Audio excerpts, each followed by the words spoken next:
Hey, what's up, everybody? Welcome to another episode of Big Free Sports Talk. Today will be a special episode. I got the Cohn duo. The Red and Black is in the building. I got LJ Funk and I got Landan left, man. How y'all feeling today?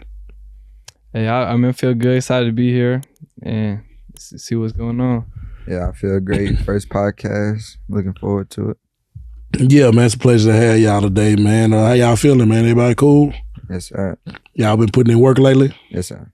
Got you. Okay. We're gonna do a little background on y'all, man. Like, where y'all from, man? Both of y'all from Nashville, Tennessee? Yeah. I'm a little like an hour south in like Chapel Hill. Right. And then middle school time, like 6th grade, I transferred to Brentwood. But we always been playing with each other like our whole lives. So we kind of like want to come back together and stuff. Okay. So Landon, how long y'all been playing together? We've been playing together since we was like 6 or 7 years old. Little League for the Hermits and Seahawks. Okay. We separated in middle school and freshman year of high school. Then sophomore year, we decided to come back together. Oh, that's dope. That's a lot of chemistry right there, man. Do you play basketball as well? I do. That's what's up. I hear you a good basketball player too, LJ. Man, yeah, it's fun. It's fun. That's what's up. What? Landon, so you went to Pearl straight off, right? No, I started at Montgomery Bell Academy. Oh, okay. I didn't know that. So what did you start off at? I was at Brentwood for my freshman year of high school. Brentwood. So y'all both came to Pearl the same year? Yep. Oh, that's interesting because the year before y'all came, they had a perfect season at Pearl Cohn.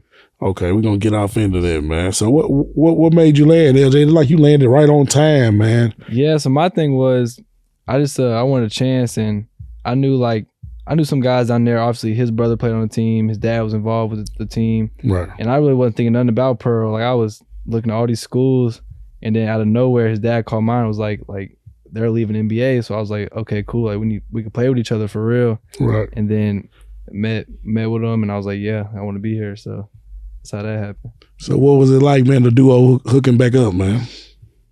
I feel like a great story, man. Right. Ain't nothing like having somebody, they can really get you the ball, man. That's a big difference right there. When we talked about, like, before we got started, we talked about the legacy of Pearl Cohn and the history of it. I know you guys are young, but like I was telling you before it started, like those mid-90 teams, late 90s, man, they had a lot of legends on them teams. And after that, in the 2000, legends came along all the way up into now. Like, talk about like the expectations, man, of wearing that red and black. What come with that? I think it's a lot. Like, I'll be honest, when I first got there, I really didn't realize how big it was, like, in the city and stuff. But I think, like, we have a different standard. Like, our coaches tell us every day, like you're playing for more than just yourself, and like people have big expectations for you no matter what. Like, every time a team play us, they want to beat us. It's their Super Bowl. Like, they want to beat Pearl Cohn. They're gonna come out and play their hardest. Right. Yeah, I've been in the city all my life, so I knew really what the expectation was. But I feel like sophomore year, I didn't really be like involved in the expectation. I didn't really care for it as much as I did this year. And now this year, I feel like I stepped up into a bigger role, and now I feel like we can continue it. You most definitely did, man. Just being the new names and building y'all own careers and legacy, that's huge, man, because the difference, like when I talk to people about Pearl Cohn, it's like y'all are really like sacrificing a lot of inner city wins, because you look at the tough schedule y'all start off with. A lot of people don't understand how that tough schedule helps you in the end. I mean, y'all could easily line up a schedule to go 10-0 every year, but you get deep in those playoffs. Talk about the significance of that tough schedule to start off and kind of seeing those kind of teams in the beginning. LJ, I'm gonna be honest. So we hear a lot of stuff at the beginning of the season, like especially this year when we started off 0-4. Like, we heard teams from like all over the city telling us like we suck, we're the worst team in the city and stuff. But deep down, we all knew like we play 2 state champs in BGA and Oakland, and then the other teams, like, those are high level like private programs. Right. So I mean, I think it really did help us, because like we were in close games, we were in tough games. So then when we got to like those games in the playoffs, we were already used to it. So we all just kind of came together. So I think it helped us a lot. Yeah. Yeah, the beginning of the schedule helped us block out a lot of noise. We started 0-4, it taught us to build resilience. And deep down, 4th round of the playoffs, we went down 21-0. Right. And I mean, nobody held their head down. It helped everybody build a higher standard. Everybody stayed together. We came back, and it just helped us prepare for the hard times deep down in the playoffs and the rest of the season. Right. And I paid attention closely when y'all was 0-4 because I knew they could have easily been 2-2, 3-1 because y'all was right there a lot of times, man. Talk about that CPA game a little bit, LJ. I know it sting a little bit, man, but that let people know like the potential was there. Talk about that game a little bit for me. Man, so I'm gonna be honest. After we lost the NBA, I feel like I did not play like my game. So I went out that game before the game. I was talking to myself. I was like, man, leave it all out there. Just play my game. We come out hot. We're up, I think, 14 at halftime. I got like three touchdowns or whatever. And then we're like marching on the field. We throw a comeback, and our receiver was trying to get to the end zone, fumbled on the one. I think it was a ref made a bad call. It should have been touchback. He took it for 99 yards, and it flipped everything, momentum. Right. And then they started just coming back. Yeah. We should have won that. When you talk about going against secondaries like Oakland, Landan, and with them having a lot of Division I prospects, how much different is that, and how do they help you get prepared for the remainder of the season going against things like that? I mean, yeah, I'd be lying if I didn't say I look forward to going against all the 4-star, 5-star prospects, Right. knowing I'm basically a no-name to them.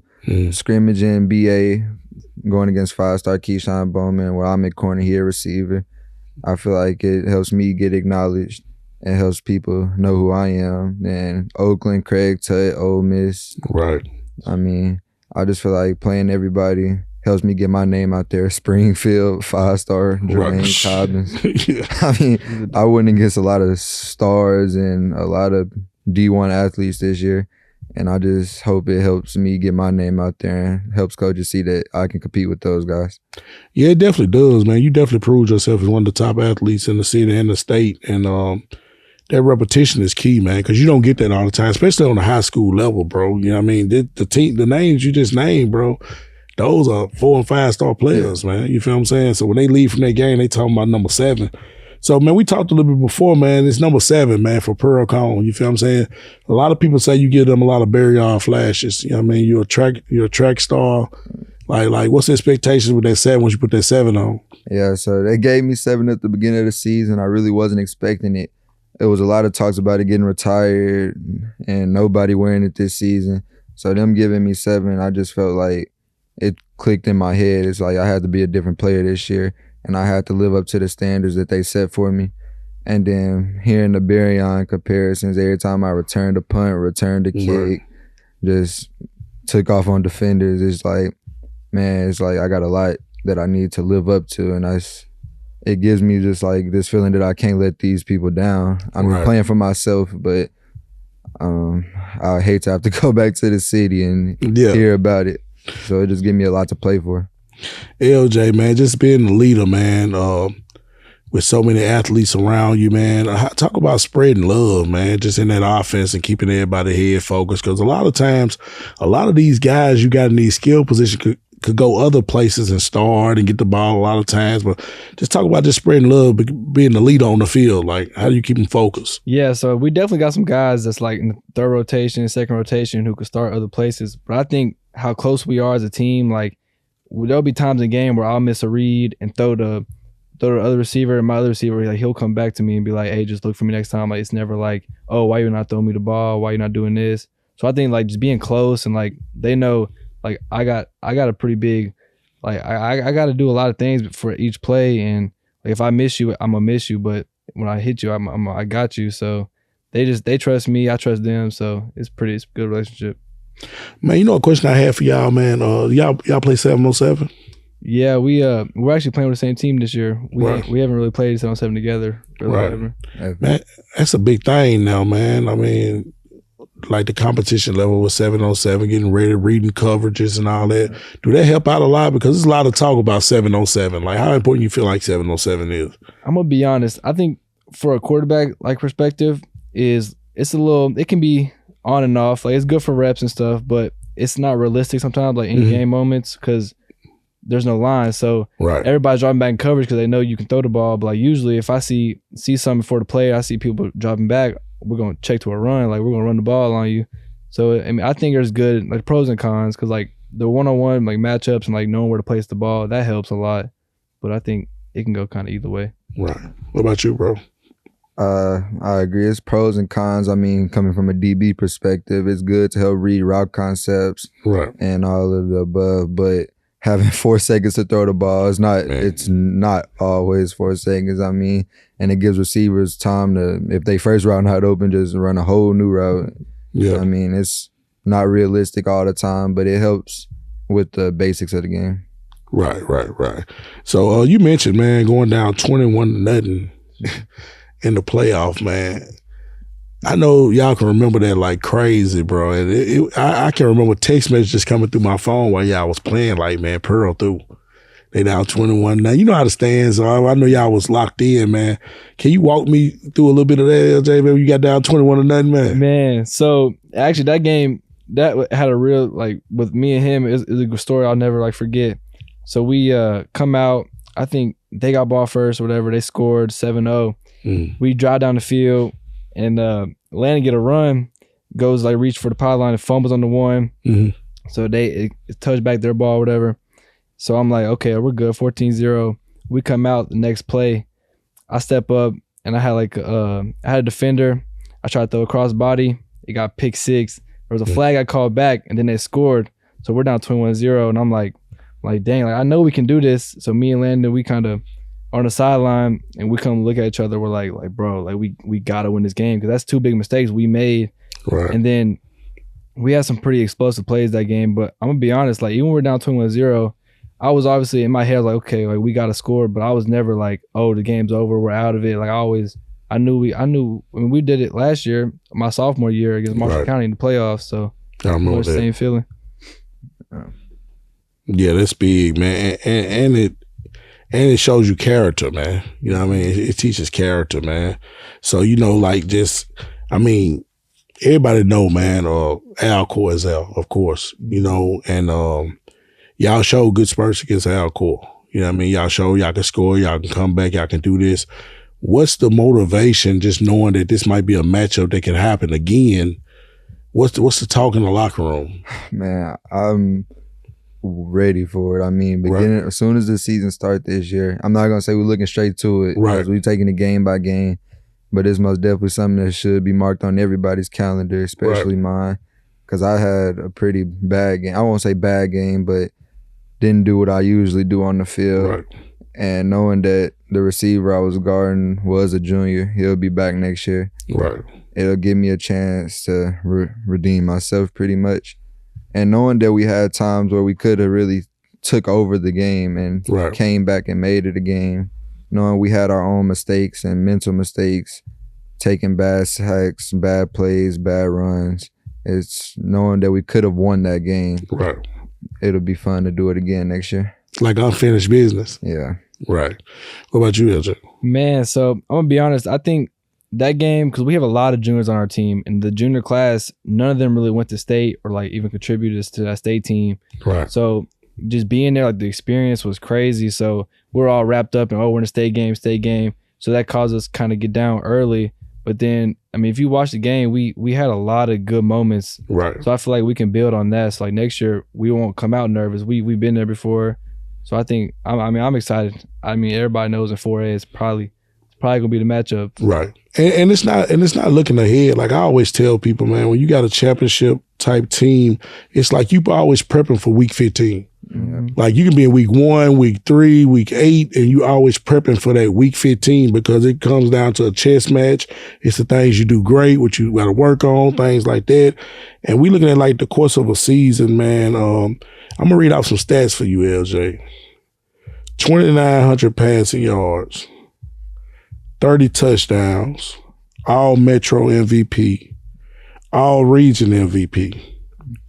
What comes to mind, man, with that work you done put in, man? Man, a lot. Because I think I got there sophomore year as a young guy. So, like, a lot of stats kind of, I was like, okay, like, I wish I had better stats, better this. But, like, this year, it was never about stats. It was just, like, go out there and play. Right. And then looking back on it, I mean, I added them all up at the end of the season. I'm like, okay, like, I put up some good numbers. Right. it was cool to see that for sure. And you always stay poised, man, in the pocket. Like you just a leader, all around leader. Like a person can not know you. Like I really didn't have no personal relationship with you, but the way your body language was, I could tell you was the captain on the team. And that's big, man, with you being the guy leading the charge. Landon, I'm gonna read out some of your stats. Over 1,400 all-purpose yards, all metro, all region, special teams MVP, 615 preps, returner of the year, 5 punt return touchdowns. You got 12 total. Man, when that ball in the air, what's going through your head when they punt to you? Do you take it as disrespect? I do. I mean, it's like I did it week by week. Every week, every time it get kicked to me, I pretty much scored it. So I feel like either it's disrespectful or teams didn't watch film how they were supposed to. Right, man, because I'm thinking, like, why are they still kicking to this dude, man? You feel what I'm saying? I ask that question all the time. But special teams is a big part of it, bro. You feel what I'm saying? And that sets the tone, man. But, like, when you look at stats like that, man, you got to make everything count next year, bro, because they might not be kicking it to you. So anytime you touch the ball, man, you thinking crib on it? Yeah, I'm always thinking crib on it. Right. I know I'm the fastest guy on the field. I know I work harder than every guy on the field. So every time it touches my hand, I expect it to go in the end zone. Right. What you running? What's your 40 right now? This last summer, like sophomore year going into junior year, I ran a 4.4. Right. So I expect it to be 4.3. Right, most definitely. Get bigger, faster, stronger each year, man. Every year. LJ, all you gotta do is throw it in there, man. You gonna go get it, ain't it? Man, yeah. Yeah. And that chemistry, man, with y'all growing up, man, that's priceless, bro. I didn't know that I was that tight growing up, man. So it makes the success even better, man. Like, talk about family, man. Y'all family's real tight too? Oh, yeah. So we actually, it's a funny story. We started playing basketball together in like 3rd grade. That's how we really met. And like, we had friends like this, but it was always me and Landan. Like, we were with the team, but then me and Landan would go have a sleepover or whatever. And so that kind of built a lot of like trust and stuff with us. And then family wise, I mean, his dad's like my dad's like his dad. Like family, like we grew up pretty much living with each other. So it was all love. Man, y'all brothers, man. Yeah. Sure. Nah, straight up, man. Y'all brothers. I look at LG, some of the things I found out, you got some offers right now. I do. I got 3 right now. Cool. What are those offers right now? I got Southern Miss, Eastern Kentucky, and TSU. That's dope. And I'm sure they're gonna come pouring in for you as well, Landon. Just being a guy, man, that done went through it, man, and I see it, man. Enjoy the years of high school, bro.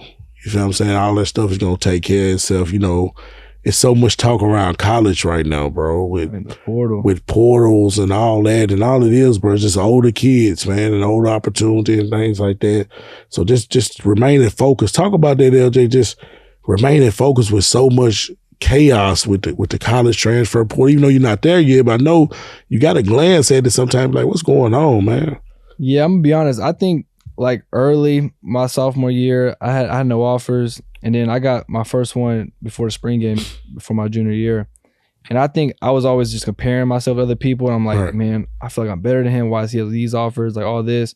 But like now I'm kind of in the mind frame of like I just got to play. Like whatever's going to happen is going to happen. I'm not really, I mean, I'm not going to say I don't stress about it at all. But like, I know like if I just play my game, I'm going to find a home. Right. So I'm not like, oh, I got to have 20, 30 offers, like this and that. So it's definitely, my perspective on it's changed a lot. Right. What'd you think about it, bro? Yeah, so I picked up my first offer about 3 weeks ago, close to a month, to Austin P. And same with him, I used to look at other people like, I know I'm better than him. I have no idea why he has these offers and I don't. But the people that got 30 plus offers, 20 plus offers, at the end of the day, you're going to one college. Exactly, so the colleges that find interest in me, that want me there, I feel like I'll find that home when I find it. And that's why I tell young guys, man, you know, like, man, no matter how many offers you have, you only can pick one. And then the stars and thing, man, that stuff can lie sometimes. Like I talked to Chop about that, man. Just people are so based on stars. But then when you look on Sunday, you be like, man, 0 stars, 1 star, you know what I mean? It's just about who see you and when they see you, man. And like, just what y'all doing, man, I respect it so much, man. Y'all creating something over there that's special, man. And just having that championship mentality, man. Talk about Coach Bernetti, man. What role has Coach Bernetti played for you? Man, so he's a legend, man. So when I first got there my sophomore year, I'm gonna say I was scared of him, but I just really didn't really have no conversations with him, nothing like that. But the off season, we had a trip to California together. He got a guy named Steve Cohn down there, quarterback trainer. So I went up there with him, and we spent a lot of time together on the plane, hotel room. And I think that was a good trip for us. It made me get pretty close with him. And I mean, now, anything I need, talk to him. Everywhere he goes, he's reaching out to coaches, everything, trying to just give me some love and publicity. What's your relationship with him? I mean, I've been knowing Coach Bernetti since I was younger, with my brother going to Pearl, playing for Pearl, my dad being real involved with the team. Right. And it's just what I've seen him do, how I've seen him push for kids to go to college. Long as you put the work in, I feel like he's going to find a home for you. And me knowing he's willing to do that for me, it's just my relationship with him has grown since I was a kid to now. Cool. What about Coach Dre, man? Man, defensive coordinator. Got to be cool. Nah. Right. Coach Dre cool. He coaches almost every sport. So I mean, it's hard to get away from him if you wanted to. Right. But he always pushes you. He pushes for you to be great. Always. He'll never let you lag. If you just got out football season, he's pushing for you to go to basketball. Pushing for you to get to the weight room. Pushing for you to get on the track. And it's just good that he's a coach that always makes sure you're on point and make sure you're on the right path. Right. How big is if you're talking to younger guys, because in the city, man, people look up to y'all around the state. If you're talking to a young kid, how important is academics, man? LJ, how important is academics as a student athlete? I mean, I think it's almost just, if not, it's probably more important than the athletic part of it. I think really what happens with kids is sometimes they think it's cool to not care, not do your work, and I'm like, man, that's not cool. Cool is having a 4.0 GPA, doing all this, and I think that's something I take a lot of credit for what I did early, on my freshman year. I had a pretty good start and obviously came to Pearl and had pretty good grades, but I want to finish with a 4.0 and I got one right now. So that's good, man. I think it's a big deal. 4.0, yeah, it's a major deal, bro. Mm-hmm. What about you, bro? Yeah, same with LJ. I think kids think it's cool going in, not going to class, not doing your work. And with how I started going to NBA, my GPA wasn't the best coming out my freshman year. Mm-hmm. But me seeing that makes me work harder sophomore, junior year in the classes. And if the kids want to go to college, I mean, I think it's cool to make sure your parents don't have to pay for college. And you can't get a scholarship without the grades. So that's what I always tell them. Just, you got to be on top of your grades before you're on top of it on the field. Most definitely. So, man, it's finna come into the off season soon. Well, not the off season, but the summertime. What's one of the biggest things you're gonna work on, LJ, this awesome? For me, I think I'm not gonna say I've mastered a lot of things, but I think really for me it's all mental. This year's gonna be a big mental year. I got the mechanics, I got just the physical part of it, but I think there's just so much more for me to learn and really reading defenses and just being more prepared. I think that's what I'm gonna do this year for sure. What about you, Landan? I feel like the health part of it, and I need to get stronger. I feel like I took a lot of hits that made me come out for a little minute for a good amount of the game. And ball security, like you said, down 21-0, I'm part of the reason we were down 21-0, fumbling out the end zone. I had a couple fumbles this year. Just mainly staying focused throughout the entire game, not getting in my head, make sure I get bigger, stronger, and faster. Most definitely, man. Talk about quarterbacks. Who your favorite quarterback? You like anybody? Yeah, so CJ Stroud and Joe Burrow. I really will study quarterbacks that I think I kind of play like, and I think just growing up, I'm a Seahawks fan, so Russell Wilson was one of the guys for sure. Right. But yeah, I like studying the NFL guys in college. Man, speaking of CJ Stroud, man, he had some turnovers early in that Pittsburgh game, bro. He came through in the end, though. Man, yeah. So I'm watching it. Obviously, I'm a big CJ Stroud fan, and I was just he's making mistakes, but I mean, at the end of the day, he did win the game. Yeah. So his defense did help a lot, I will say. His defense is crazy good, man. What about you, bro? What were your favorite receivers?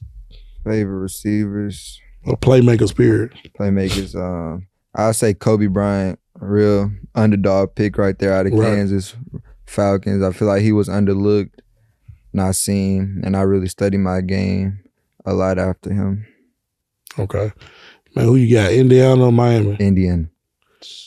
Who you got? Man, everybody saying Indiana, obviously. I think Indiana's the better team, but I like to see Miami pull it off. Man, they said the average age on Indiana team, I think 23. 24. Man, it's a grown man game, man. And that's why I be trying to tell people, like, you don't have to be in a rush now. So when you coming out of high school, we know it's a lot of people taking those scholarships in the portal. But like if players got to go JUCO, prep school, D2, whatever, you don't look down on nothing, because when you look across these rosters, bro, a lot of these players are coming from smaller schools. You know what I mean? Everybody just didn't land at Power Fives and things like that. It's just, man, I said, they said that, I want to say the average age on their team was 23, and they said it's an NFL team. It's like the same age as majority of them. I don't know who it was, though. Could have been Houston or somebody. I wasn't sure.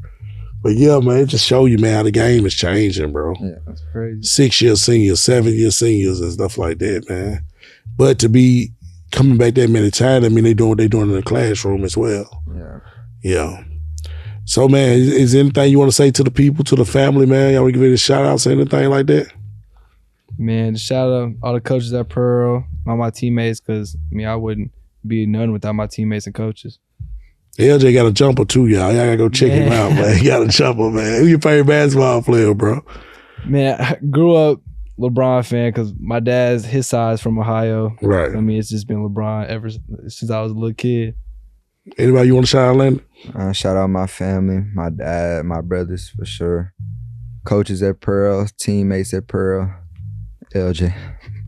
Gotta shout out LJ out, man. So what's up, man? You ever getting caught from behind, man? Never getting caught from behind. right. I never get caught from the side, behind. You gotta start in front of me if you're gonna catch me. Nah, most definitely, man. Tell the people where they can find you at, LJ. Like social media wise, Twitter. Yeah. LJ.funk on Instagram, Twitter's LJ_funk. Pretty much all my social medias are just LJ Funk, so it ain't hard to find me. What about you, Landan? What can find you at? Twitter, Landan Left, no spaces. Instagram, LLDOUBL3L_. Right. Man, I really appreciate y'all coming out today, man. I mean, it was a legendary interview, man. I'm proud of y'all guys, man. And just having championship talks, man. Y'all know what it takes to be great, man. And I always remember somebody watching, bro. You know what I mean? Just continue to do what y'all do. We got the great duo here today, LJ and Landan, man. Just best of luck to y'all, man, on that state championship quest and getting into college, man. Thank you. So appreciate it. For sure. That's another episode of Big Fred Sports Talk. Don't forget to press the like button, subscribe, comment, and tell a friend, man. Thanks. Let's talk about it. My ear to the street, they talking about me. Let's talk about it.